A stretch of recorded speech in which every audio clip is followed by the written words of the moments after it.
بسم اللہ الرحمن الرحیم۔ السلام علیکم ناظرین، حضرت ابراہیم علیہ السلام کے بیٹے حضرت اسماعیل علیہ السلام کے 12 بیٹے تھے۔ ان کی نسل اس قدر ہوئی کہ مکہ مکرمہ میں نہ سما سکی اور پورے حجاز میں پھیل گئی۔ ان کے ایک بیٹے کیدار کی اولاد میں عدنان پیدا ہوئے۔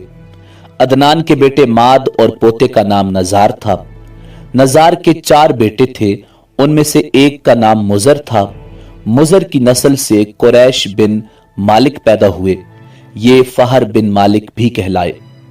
قریش کی اولاد بہت ہوئی، ان کی اولاد مختلف قبیلوں میں بٹ گئی۔ ان کی اولاد سے قصی نے اقتدار حاصل کیا۔ قصی کے آگے 3 بیٹے ہوئے، ان میں سے ایک عبد مناف تھے، جن کی اگلی نسل میں ہاشم پیدا ہوئے۔ ہاشم نے مدینہ کے ایک سردار کی بیٹی سے شادی کی۔ ان کے ہاں ایک بیٹا پیدا ہوا جس کا نام شیبہ رکھا گیا۔ یہ پیدا ہی ہوا تھا کہ ہاشم کا انتقال ہو گیا۔ ان کے بھائی مطلب مکہ کے حاکم تھے۔ ہاشم کا بیٹا مدینہ میں پرورش پاتا رہا۔ جب مطلب کو معلوم ہوا کہ وہ جوان ہو گیا ہے تو بھتیجے کو لینے کے لیے خود مدینہ گئے۔ اسے لے کر مکہ مکرمہ پہنچے تو لوگوں نے خیال کیا یہ نوجوان ان کا غلام ہے۔ مطلب نے لوگوں کو بتایا کہ یہ ہاشم کا بیٹا اور میرا بھتیجا ہے۔ اس کے باوجود لوگوں نے اسے مطلب کا غلام ہی کہنا شروع کر دیا۔ اس طرح شیبہ کو عبد المطلب کہا جانے لگا۔ حضرت عبد المطلب کے ہاں ابو طالب، حمزہ، عباس، عبداللہ، ابو لہب، حارث، زبیر، زرار اور عبد الرحمن پیدا ہوئے۔ ان کے بیٹے حضرت عبداللہ سے ہمارے نبی حضرت محمد مصطفیٰ صلی اللہ علیہ وآلہ وسلم پیدا ہوئے۔ حضرت عبد المطلب کے تمام بیٹوں میں حضرت عبداللہ سب سے زیادہ خوبصورت اور سب سے زیادہ پاک دامن تھے۔ حضرت عبد المطلب کو خواب میں زمزم کا کنواں کھودنے کا حکم دیا گیا، یعنی حضرت اسماعیل علیہ السلام کے کنویں کو۔ اس کنویں کو قبیلہ جرہم کے سردار مزاز نے بند کر دیا تھا۔ قبیلہ جرہم کے لوگ اس زمانے میں مکہ کے سردار اور بیت اللہ کے نگران تھے۔ انہوں نے بیت اللہ کی بے حرمتی شروع کر دی۔ ان کا سردار مزاز بن عمر تھا، وہ اچھا آدمی تھا۔ اس نے اپنے قبیلے کو سمجھایا کہ بیت اللہ کی بے حرمتی نہ کرو، مگر ان پر اثر نہ ہوا۔ جب مزاز نے دیکھا کہ ان پر کوئی اثر نہیں ہوتا تو قوم کو ان کے حال پر چھوڑ کر وہاں سے جانے کا فیصلہ کیا۔ اس نے تمام مال و دولت، تلواریں اور زریں وغیرہ خانہ کعبہ سے نکال کر زمزم کے کنویں میں ڈال دیں اور مٹی سے اس کو بند کر دیا۔ کنواں اس سے پہلے ہی خشک ہو چکا تھا، اب اس کا نام و نشان مٹ گیا۔ مدتوں یہ کنواں بند پڑا رہا۔ اس کے بعد بنو خزاع نے بنو جرہم کو وہاں سے مار بھگایا۔ بنو خزاع اور قصی کی سرداری کا زمانہ اسی حالت میں گزرا۔ کنواں بند رہا یہاں تک کہ قصی کے بعد حضرت عبد المطلب کا زمانہ آ گیا۔ انہوں نے خواب دیکھا۔ خواب میں انہیں زمزم کے کنویں کی جگہ دکھائی گئی اور اس کو کھودنے کا حکم دیا گیا۔ حضرت علی کرم اللہ وجہ الکریم سے روایت ہے کہ حضرت عبد المطلب نے بتایا، میں حجر اسود کے مقام پر سو رہا تھا کہ میرے پاس ایک آنے والا آیا۔ اس نے مجھ سے کہا طیبہ کو کھودو۔ میں نے پوچھا طیبہ کیا ہے، مگر وہ کچھ بتائے بغیر چلا گیا۔ دوسری رات پھر خواب میں وہی شخص آیا، کہنے لگا برہ کو کھودو۔ میں نے پوچھا برہ کیا ہے، وہ کچھ بتائے بغیر چلا گیا۔ تیسری رات اپنے بستر پر سو رہا تھا کہ پھر وہی شخص خواب میں آیا اور اس نے کہا مجنونہ کو کھودو۔ میں نے پوچھا مجنونہ کیا ہے، وہ بتائے بغیر چلا گیا۔ اس سے اگلی رات میں پھر اپنے بستر پر سو رہا تھا کہ وہی شخص پھر آیا اور بولا زمزم کو کھودو۔ میں نے اس سے پوچھا زمزم کیا ہے، اس بار اس نے کہا زمزم وہ ہے جس کا پانی کبھی ختم نہیں ہوتا، جو حاجیوں کے بڑے بڑے مجموعوں کو سیراب کرتا ہے۔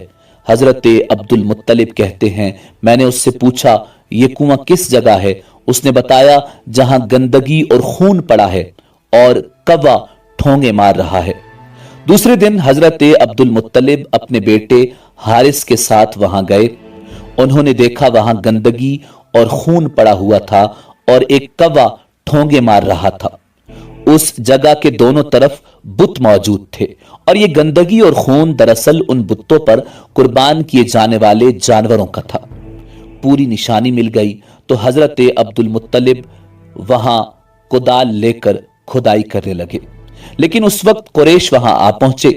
उन्होंने कहा, अल्लाह की कसम, हम तुम्हें यहां खुदाई नहीं करने देंगे। तुम हमारे इन दोनों बुतों के दरमियान कुआं खोदना चाहते हो जहां हम इनके लिए कुर्बानियां करते हैं। हजरत अब्दुल मुत्तलिब ने उनकी बात सुनकर अपने बेटे हारिस से कहा, तुम इन लोगों को मेरे करीब ना आने देना, मैं खुदाई का काम करता रहूंगा, इसलिए कि मुझे जिस काम का हुक्म दिया गया है मैं इसको जरूर पूरा करूंगा। कुरैश ने जब देखा कि वो बाज आने वाले नहीं तो रुक गए। आखिर उन्होंने खुदाई शुरू कर दी। जल्द ही कुएं के आसार नजर आने लगे। ये देखकर उन्होंने कहा, अल्लाह अकबर, और फिर पुकार उठे, ये देखो, ये इस्माइल अलैहिस्सलाम की तामीर है। जब कुरैश ने ये देखा कि उन्होंने कुआं तलाश कर लिया तो उनके पास आ गए और कहने लगे, अब्दुल मुत्तलिब, अल्लाह की कसम, ये हमारे बाप इस्माइल का कुआं है और इस पर हमारा भी हक है, इसलिए हम इसमें तुम्हारे शरीक होंगे। ये सुनकर हजरत अब्दुल मुत्तलिब ने कहा, मैं तुम्हें इसमें शरीक नहीं कर सकता, ये मुझ अकेले का काम है। इस पर कुरैश ने कहा, तब फिर इस मामले में हम तुमसे झगड़ा करेंगे। हजरत अब्दुल मुत्तलिब बोले, किसी से फैसला करवा लो। उन्होंने बनु साद इब्ने हजीम की काहिना से फैसला करवाना मंजूर किया। ये काहिना मुल्क शाम के बालाई इलाके में रहती थी। आखिर हजरत अब्दुल मुत्तलिब और दूसरे कुरैश उसकी तरफ रवाना हुए। हजरत अब्दुल मुत्तलिब के साथ अब्दी मन्नाफ के लोगों की एक जमात थी, जबकि दीगर कबाइल कुरैश की भी एक एक जमात साथ थी। उस जमाने में मुल्क हिजाज और शाम के दरमियान एक बेयाबान मैदान था। वहां कहीं पानी नहीं था। उस मैदान में उनका पानी खत्म हो गया। सब लोग प्यास से बेहाल हो गए, यहां तक कि उन्हें अपनी मौत का यकीन हो गया। उन्होंने कुरैश के दूसरे लोगों से पानी मांगा, लेकिन उन्होंने पानी देने से इनकार कर दिया। अब उन्होंने इधर उधर पानी तलाश करने का इरादा किया। हजरत अब्दुल मुत्तलिब उठकर अपनी सवारी के पास आए। जूं ही उनकी सवारी उठी, उसके पांव के नीचे से पानी का चश्मा उबल पड़ा। उन्होंने पानी को देखकर अल्लाह अकबर का नारा लगाया। फिर हजरत अब्दुल मुत्तलिब सवारी से उतर आए। सबने खूब सैर होकर पानी पिया और अपने मशकीजे भर लिए। अब उन्होंने कुरैश की दूसरी जमात से कहा, आओ तुम भी सैर होकर पानी पी लो। अब वो भी आए और खूब पानी पिया। पानी पीने के बाद वो बोले, अल्लाह की कसम, ऐ अब्दुल मुत्तलिब, ये तो तुम्हारे हक में फैसला हो गया। अब हम जमजम के बारे में तुमसे कभी झगड़ा नहीं करेंगे। जिस जात ने तुम्हें इस बेयाबान में सैराब कर दिया, वही जात तुम्हें जमजम से भी सैराब करेगी, इसलिए यहीं से वापस चलो। इस तरह कुरैश ने जान लिया कि अल्लाह ताला हजरत अब्दुल मुत्तलिब पर मेहरबान है, लिहाजा इनसे झगड़ना बेसूद है और काहिना के पास जाने का कोई फायदा नहीं। चुनाचे सब लोग वापस लौटे। वापस आकर हजरत अब्दुल मुत्तलिब ने फिर कुएं की खुदाई शुरू कर दी। अभी थोड़ी सी खुदाई की होगी कि मालो दौलत, तलवारें और ज़रें निकल आईं। उनमें सोना और चांदी वगैरह भी था। ये मालो दौलत देखकर कुरैश के लोगों को लालच ने आ घेरा। उन्होंने हजरत अब्दुल मुत्तलिब से कहा, ए अब्दुल मुत्तलिब, इसमें हमारा भी हिस्सा है। उनकी बात सुनकर हजरत अब्दुल मुत्तलिब ने कहा, नहीं, इसमें तुम्हारा कोई हिस्सा नहीं, तुम्हें इंसाफ का तरीका इख्तियार करना चाहिए। आओ 500 के तीरों से कोरा डालें। उन्होंने ऐसा करना मंजूर कर लिया। 2 तीर काबे के नाम से रखे गए, 2 हजरत अब्दुल मुत्तलिब के और 2 कुरैश के, बाकी लोगों के नाम के। पांसा फेंका गया तो मालो दौलत काबा के नाम निकला। तलवारें और ज़रें हजरत अब्दुल मुत्तलिब के नाम और कुरैशियों के नाम जो तीर थे वो किसी चीज पर न निकले। इस तरह फैसला हो गया। हजरत अब्दुल मुत्तलिब ने काबे के दरवाजे को सोने से सजा दिया। जमजम की खुदाई से पहले हजरत अब्दुल मुत्तलिब ने दुआ मांगी थी कि ऐ अल्लाह, इसकी खुदाई को मुझ पर आसान कर दे, मैं अपना एक बेटा तेरे रास्ते में ज़िबा करूंगा। अब जबकि कुआं निकल आया तो उन्हें ख्वाब में हुक्म दिया गया, अपनी मन्नत पूरी करो, यानी एक बेटे को ज़िबा करो। नाजरीन, हजरत अब्दुल मुत्तलिब को यह हुक्म उस वक्त दिया गया जब वो अपनी मन्नत भूल चुके थे। पहले ख्वाब में उनसे कहा गया, मन्नत पूरी करो। उन्होंने एक मेंढा ज़िबा करके गरीबों को खिला दिया। फिर ख्वाब आया, इससे बड़ी पेश करो। इस मर्तबा उन्होंने एक बैल ज़िबा कर दिया। ख्वाब में फिर यही कहा गया, इससे भी बड़ी कुर्बानी पेश करो। अब उन्होंने ऊंट ज़िबा किया। फिर ख्वाब आया, ए अब्दुल मुत्तलिब, इससे भी बड़ी चीज पेश करो। उन्होंने पूछा, इससे भी बड़ी चीज क्या है? तब कहा गया, ए अब्दुल मुत्तलिब, अपने बेटों में से किसी को ज़िबा करो, जैसा कि तुमने मन्नत मानी थी। अब उन्हें अपनी मन्नत याद आई। अपने बेटों को जमा किया, उनसे मन्नत का जिक्र किया। सबके सर झुक गए। कौन खुद को ज़िबा करवाना चाहता? आखिर हजरत अब्दुल्ला बोले, अब्बा जान, आप मुझे ज़िबा कर दें। ये सबसे छोटे थे, सबसे खूबसूरत थे। सबसे ज्यादा मोहब्बत भी हजरत अब्दुल मुत्तलिब को इन्हीं से थी।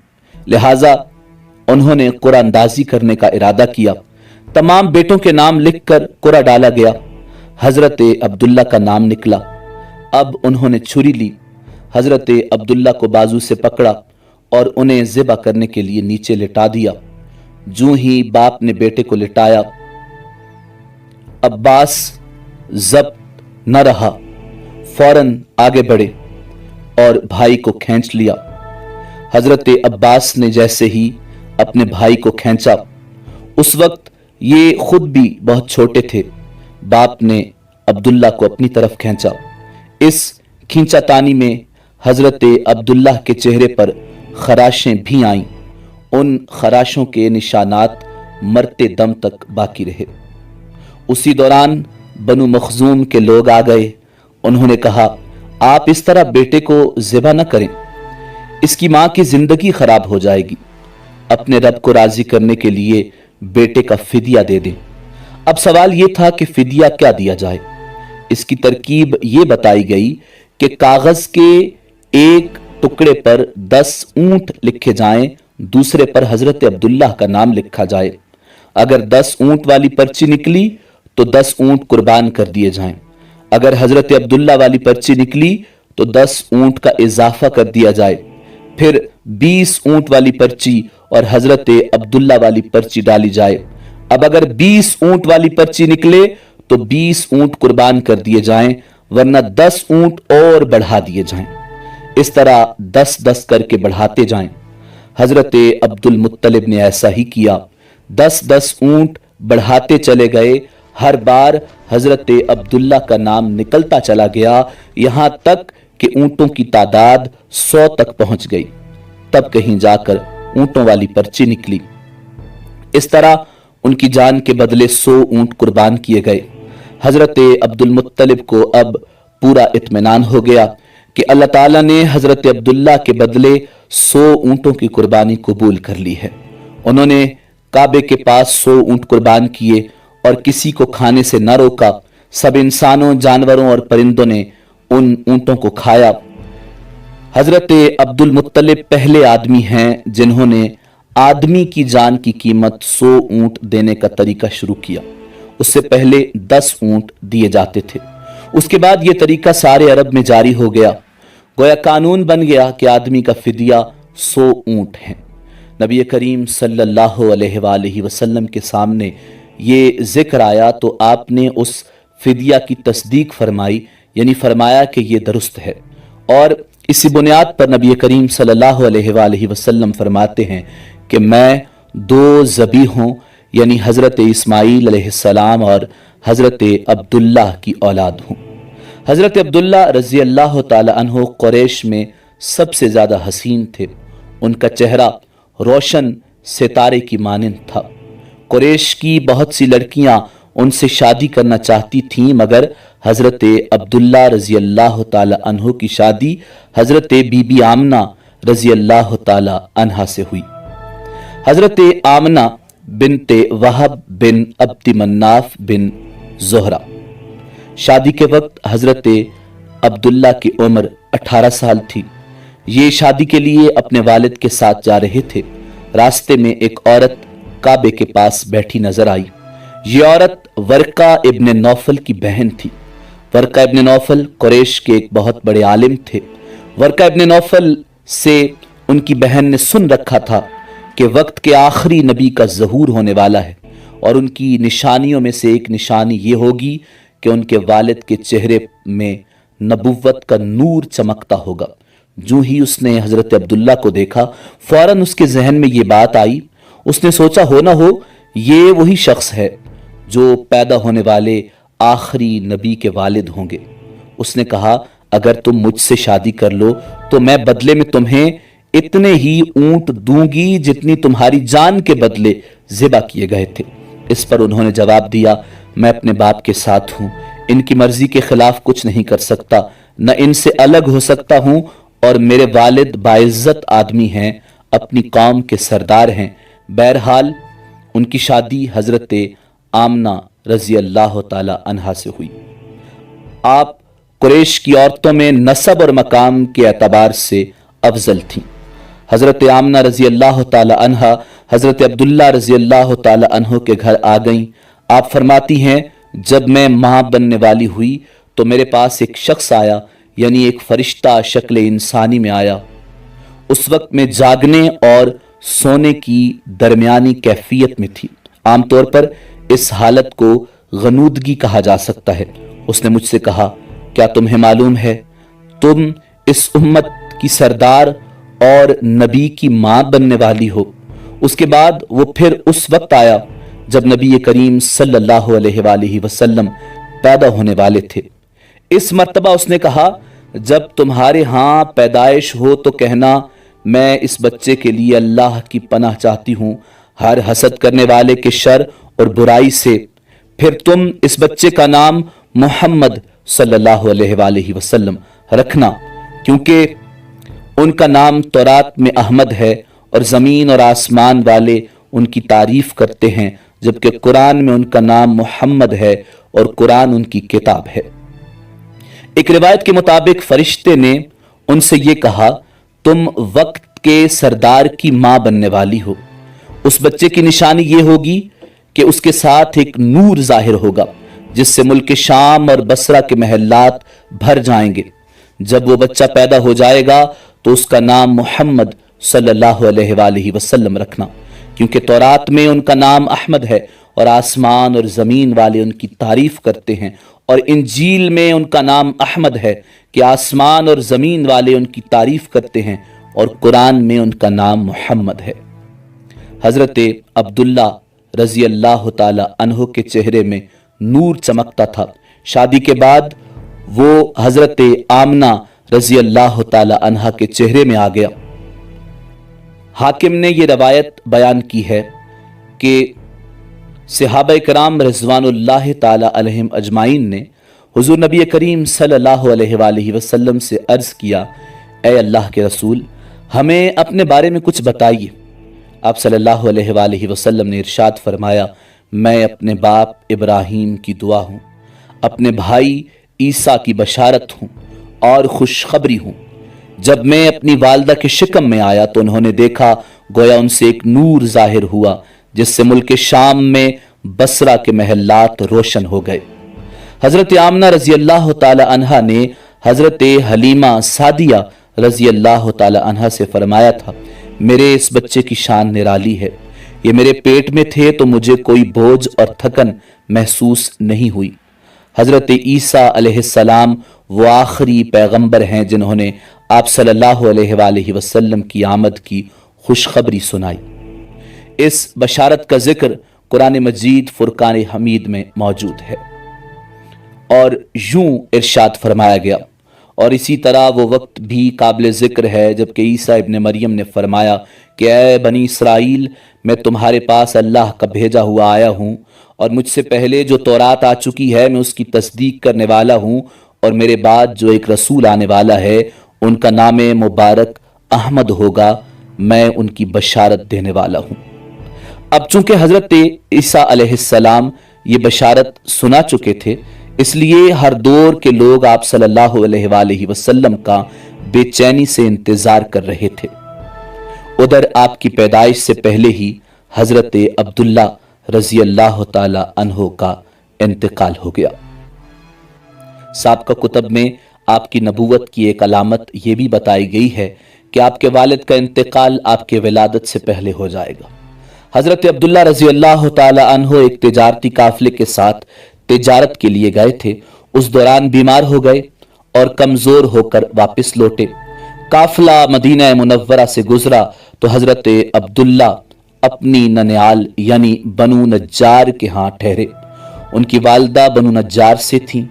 1 माह तक बीमार रहे और फिर विसाल फरमा गए। उन्हें वहां ही दफन कर दिया गया। तिजारती काफिला जब हजरत अब्दुल्ला रजी अल्लाह ताला अन्हो के बगैर मक्का मुकर्रमा पहुंचा और उनके वालिद माजिद हजरत अब्दुल मुत्तलिब को पता चला कि उनके बेटे अब्दुल्ला बीमार हो गए हैं और मदीना में अपने ननिहाल में हैं, तो उन्हें लाने के लिए हजरत अब्दुल मुत्तलिब ने अपने बेटे जुबैर को भेजा। जब ये वहां पहुंचे तो हजरत अब्दुल्ला इंतकाल फरमा चुके थे। मतलब ये कि आप सल्लल्लाहु अलैहि वसल्लम इस दुनिया में अपने वालिद की वफात के चंद माह बाद तशरीफ लाए। हजरत इब्न अब्बास रजी अल्लाह ताला अन्हु कहते हैं कि हुजूर नबी करीम सल्लल्लाहु अलैहि वसल्लम इस दुनिया में तशरीफ लाए तो आपकी नाफ कटी हुई थी। नाफ को बच्चा पैदा होने के बाद काटा जाता है। आप खतना शुदा पैदा हुए। हजरत अब्दुल मुत्तलिब रजी अल्लाह ताला अन्हु ये देखकर बेहद हैरान भी हुए और खुश भी हुए और कहा करते थे कि मेरा बेटा निराली शान का होगा। आपकी पैदाइश से पहले मक्का के लोग खुश्क साली और कहत का शिकार थे, लेकिन जो ही आप दुनिया में तशरीफ लाए बारिशें शुरू हो गईं, खुश्क साली खत्म हो गई, दरख्त हरे भरे हो गए और फलों से लद गए, जमीन पर सब्जा ही सब्जा नजर आने लगा। पैदाइश के वक्त आप अपने हाथों पर झुके हुए थे, सर आसमान की तरफ था। एक रिवायत के अल्फाज ये हैं कि घुटनों के बल झुके हुए थे, मतलब ये कि सजदे किसी हालत में थे। आपकी मुट्ठी बंद थी और शहादत की उंगली उठी हुई थी, जैसा कि हम नमाज में उठाते हैं। हुजूर नबी करीम रऊफुर रहीम सल्लल्लाहु अलैहि वसल्लम फरमाते हैं, जब मेरी वालदा ने मुझे जन्म दिया तो उनसे एक नूर निकला, उस नूर से शाम के महल्लात जगमगा उठे। आप सल्लल्लाहु अलैहि वसल्लम की वालदा सैयदा आमिना रजी अल्लाह ताला अन्हा फरमाती हैं, मोहम्मद सल्लल्लाहु अलैहि वसल्लम की पैदाइश के वक्त जाहिर होने वाले नूर की रोशनी से मुझे बसरा में चलने वाले ऊंटों की गर्दनें तक नजर आईं। अल्लामा सहली रहमतुल्लाह अलैह ने लिखा है कि जब आप पैदा हुए तो आपने अल्लाह की तारीफ की। एक रिवायत में ये अल्फाज आए हैं, अल्लाहु अकबर कबीरा वल्हम्दुलिल्लाहि कसीरा व सुब्हानल्लाहि बुकरतन व असीला। अल्लाह ताला सबसे बड़ा है, अल्लाह ताला की बेहद तारीफ है और मैं सुबह शाम अल्लाह की पाकी बयान करता हूँ। आपकी विलादत किस दिन हुई, इस बात पर सबका इत्तेफाक है कि वो पीर का दिन था। आप सुबह फजर तुलू होने के वक्त दुनिया में तशरीफ लाए। तारीख़ पैदाइश के सिलसिले में बहुत से अक़वाल हैं। एक रिवायत के मुताबिक 12 रबीउल अव्वल को पैदा हुए, एक रिवायत 8 रबीउल अव्वल की है, एक रिवायत 2 रबीउल अव्वल की है। इस सिलसिले में और भी बहुत सी रिवायात हैं। ज़्यादातर मुअर्रिखीन का ख्याल है कि आप 8 रबीउल अव्वल को पैदा हुए। तक़वीम के तरीके के हिसाब से जब तारीख निकाली गई तो 9 रबीउल अव्वल निकली। मतलब ये कि इस बारे में बिल्कुल सही बात किसी को मालूम नहीं। इस पर सबका इत्तेफाक है कि महीना रबीउल अव्वल का था और दिन पीर का। यह भी कहा जाता है कि आपको पीर के दिन ही नबुव्वत मिली, पीर के दिन ही आपने मदीना मुनव्वरा की तरफ हिजरत फरमाई और पीर के दिन ही आप विसाल फरमा गए। आप सल्लल्लाहु अलैहि वसल्लम आमुल फील में पैदा हुए, यानी हाथियों वाले साल। इस साल को आमुल फील यानी हाथियों वाला साल इसलिए कहा जाता है कि अबराह ने हाथियों के जरिए मक्का मुकर्रमा पर चढ़ाई की थी। आप सल्लल्लाहु अलैहि वसल्लम की पैदाइश इस वाकया के कुछ ही दिन बाद हुई थी।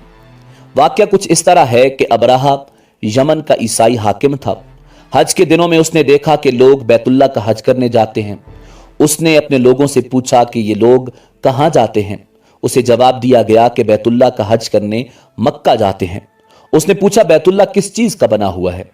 उसे बताया गया पत्थरों का है। उसने पूछा उसका लिबास क्या है। बताया गया हमारे हाथ से जो धारीदार कपड़ा जाता है उससे उसकी पोशाक तैयार होती है। अबराह ईसाई था। सारी बात सुनकर उसने कहा मसीह की कसम मैं तुम लोगों के लिए उससे अच्छा घर तामीर करूंगा। इस तरह उसने सुर्ख, सफेद, जर्द और स्याह पत्थरों से एक घर बनवाया। सोने और चांदी से उसको सजाया। उसमें कई दरवाजे रखवाए। उसमें सोने के पत्रे जड़वाए। उसके दरमियान में जवाहिर लगवाए। उस मकान में एक बड़ा सा याकूत लगवाया, पर्दे लगवाए। वहां खुशबुएं सुलगाने का इंतजाम किया। उसकी दीवारों पर इस कदर मुश्क मला जाता था कि वो स्याह रंग की हो गईं, यहां तक कि जवाहिर भी नजर नहीं आते थे। फिर लोगों से कहा अब तुम्हें बैतुल्लाह का हज करने के लिए मक्का जाने की जरूरत नहीं रही। मैंने यही तुम्हारे लिए बैतुल्लाह बनवा दिया है, लिहाजा अब तुम इसका तवाफ करो। इस तरह कुछ कबाइल कई साल तक उसका हज करते रहे, उसमें एतकाफ करते रहे। हज वाले मनासिक भी यहीं अदा करते रहे। अरब के एक शख्स नुफैल खशमी से यह बात बर्दाश्त न हो सकी। वो उस मसनूई खाना काबा के खिलाफ दिल ही दिल में कुड़ता रहा। आखिर उसने दिल में ठान ली कि वो अबराह की उस इमारत को गंदा करके छोड़ेगा। फिर एक रात उसने चोरी छुपे बहुत सी गंदगी उसमें डाल दी। अबराह को मालूम हुआ तो सख्त गजबनाक हुआ और कहने लगा ये कार्रवाई किसी अरब ने अपने काबा के लिए की है। मैं उसे ढा दूंगा, उसका एक एक पत्थर तोड़ दूंगा। उसने शाम और हबशा को ये तफसीलात लिख दी। उससे दरखास्त की कि वो अपना हाथी भेज दे। उस हाथी का नाम महमूद था। ये इस कदर बड़ा था कि इतना बड़ा हाथी रूए जमीन पर देखने में नहीं आया था। जब हाथी उसके पास पहुंच गया तो वो अपनी फौज लेकर निकला और मक्का का रुख किया। ये लश्कर जब मक्का के कुर्ब जवार में पहुंचा तो अबराह ने फौज को हुक्म दिया कि इन लोगों के जानवर लूट लिए जाएं। उसके हुक्म पर फौजियों ने जानवर पकड़ लिए। उनमें हुजूर नबी करीम सल्लल्लाहु अलैहि वसल्लम के दादा जान हजरत अब्दुल मुत्तलिब रजी अल्लाह ताला अन्हो के ऊंट भी थे। नुफैल भी उस लश्कर में अबराह के साथ मौजूद था और ये हजरत अब्दुल मुत्तलिब रजी अल्लाह ताला अन्हो का दोस्त था। हजरत अब्दुल मुत्तलिब उससे मिले, ऊंटों के सिलसिले में बात की। नुफैल ने अबराह से कहा कुरैश का सरदार अब्दुल मुत्तलिब मिलना चाहता है। यह शख्स तमाम अरब का सरदार है। शर्फ और बुजुर्गी इसे हासिल है। लोगों में इसका बहुत बड़ा असर है। लोगों को अच्छे अच्छे घोड़े देता है, उन्हें अतियात देता है, खाना खिलाता है। ये गोया अब्दुल मुत्तलिब रज़ी अल्लाह ताला अन्हु का तारुफ था। अबराह ने उन्हें मुलाकात के लिए बुला लिया। अबराह ने उनसे पूछा बताइए आप क्या चाहते हैं। उन्होंने जवाब दिया मैं चाहता हूं मेरे ऊंट मुझे वापस मिल जाएं। उनकी बात सुनकर अबराह बहुत हैरान हुआ। उसने कहा मुझे तो बताया गया था कि आप अरब के सरदार हैं, बहुत इज्जत और बुजुर्गी के मालिक हैं, लेकिन लगता है मुझसे गलत बयानी की गई है, क्योंकि मेरा ख्याल था आप मुझसे बैतुल्लाह के बारे में बात करेंगे, जिसको मैं गिराने आया हूं और जिसके साथ आप सबकी इज्जत वाबस्ता है।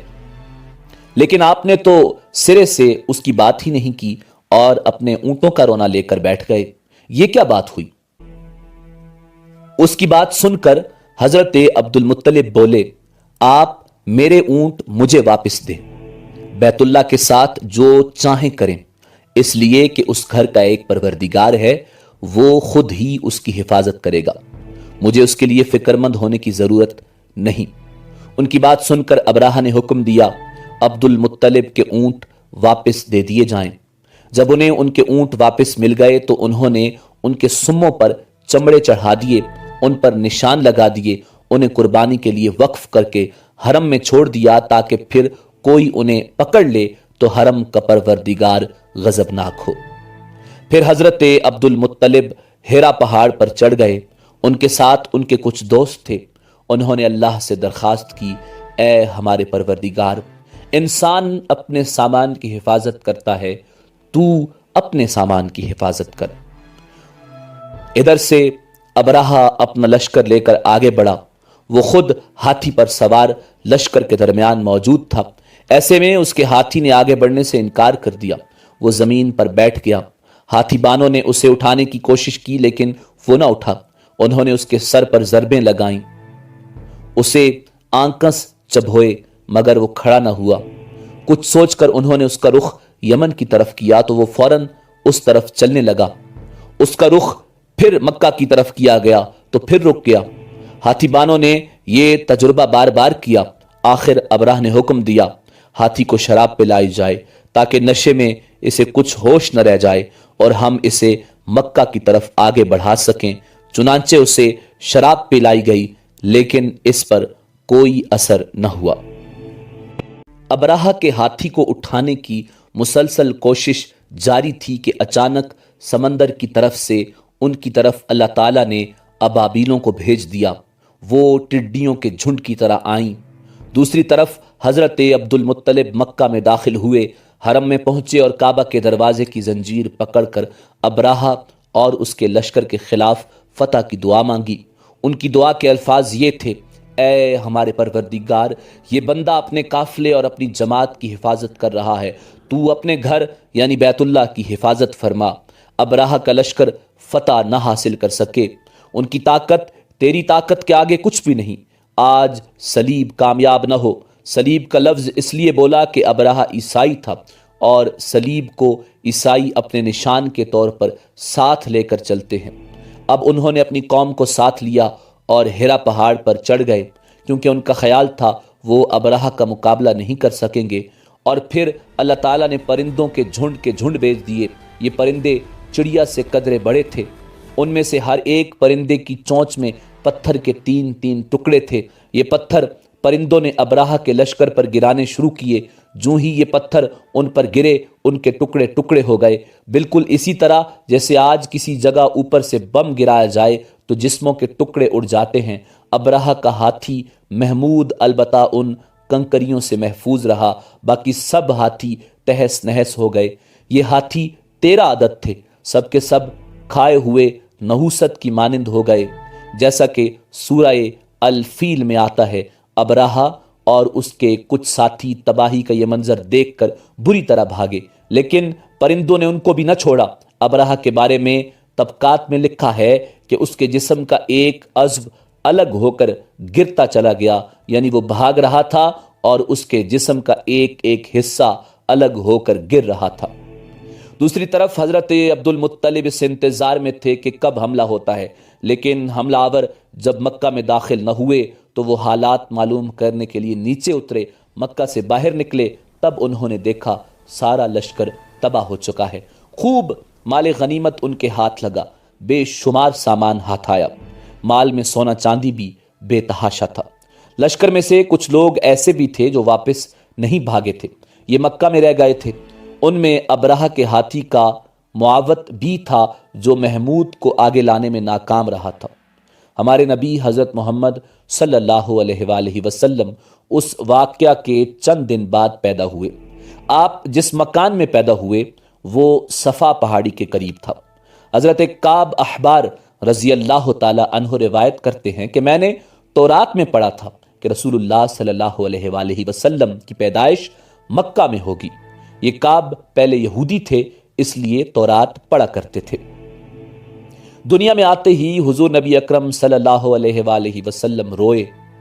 حضرت عبد الرحمن بن عوف رضی اللہ تعالی عنہ کی والدہ کہتی ہیں کہ جب حضرت آمنہ رضی اللہ تعالی عنہا کے ہاں ولادت ہوئی تو میں وہاں موجود تھی۔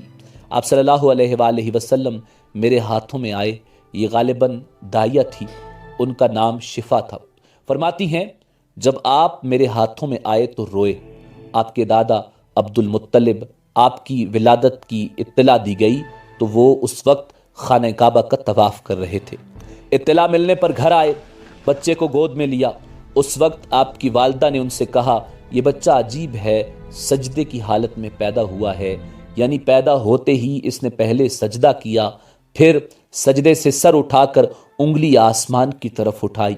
حضرت عبد المطلب نے آپ کو دیکھا، اس کے بعد آپ کو کعبہ میں لے آئے، آپ کو گود میں لیے رہے اور طواف کرتے رہے، پھر واپس لا کر حضرت آمنہ کو دیا۔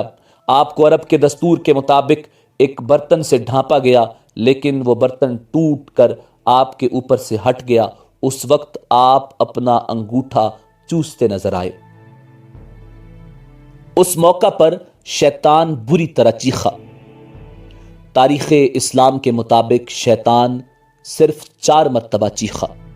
پہلی بار اس وقت جب اللہ تعالیٰ نے اسے ملعون ٹھہرایا، دوسری بار اس وقت جب اسے زمین پر اتارا گیا، تیسری بار اس وقت جب حضور نبی اکرم صلی اللہ علیہ وآلہ وسلم کی پیدائش ہوئی، اور چوتھی بار اس وقت جب نبی کریم صلی اللہ علیہ وآلہ وسلم پر سورہ فاتحہ نازل ہوئی۔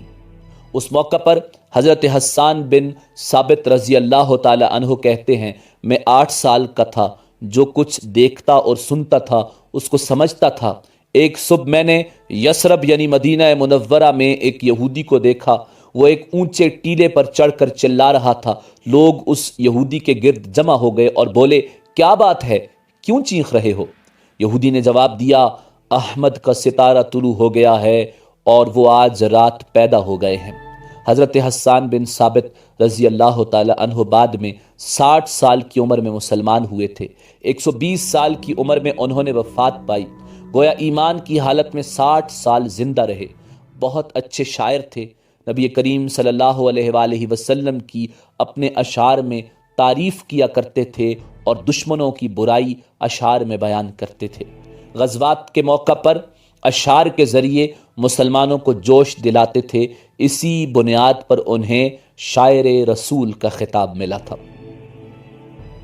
حضرت کعب احبار رضی اللہ تعالی عنہ فرماتے ہیں کہ میں نے تورات میں پڑھا کہ اللہ تعالیٰ نے حضرت موسیٰ علیہ السلام کو حضور نبی اکرم صلی اللہ علیہ وآلہ وسلم کی ولادت کے وقت کی خبر دے دی تھی، اور حضرت موسیٰ علیہ السلام نے اپنی قوم بنی اسرائیل کو اس کی اطلاع دے دی تھی۔ اس سلسلے میں انہوں نے فرمایا تھا تمہارے نزدیک جو مشہور چمکدار ستارہ ہے، جب وہ حرکت میں آئے گا تو وہی وقت رسول اللہ صلی اللہ علیہ وآلہ وسلم کی پیدائش کا ہوگا۔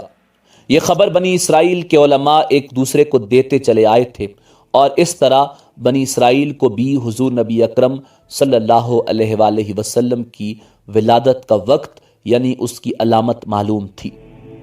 حضرت عائشہ صدیقہ رضی اللہ تعالی عنہا سے روایت ہے کہ ایک یہودی عالم مکہ میں رہتا تھا۔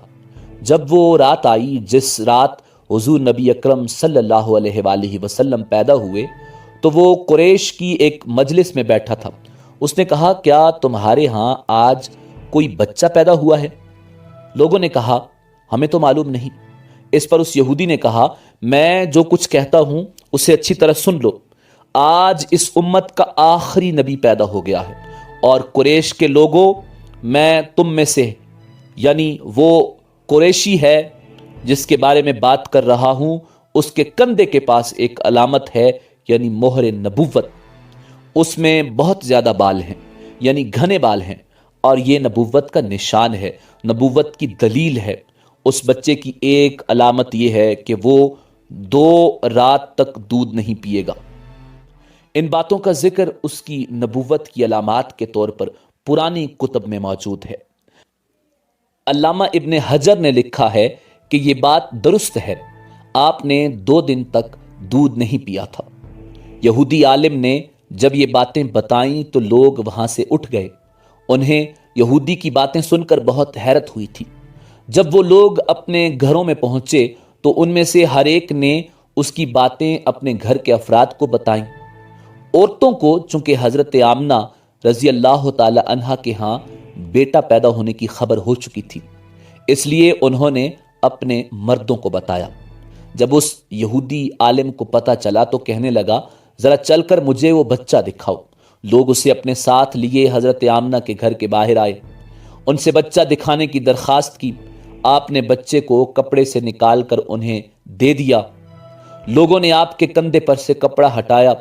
یہودی کی نظر جوں ہی مہر نبوت پر پڑی، وہ فوراً بے ہوش ہو کر گر پڑا۔ اسے ہوش آیا تو لوگوں نے اس سے پوچھا، تمہیں کیا ہو گیا تھا؟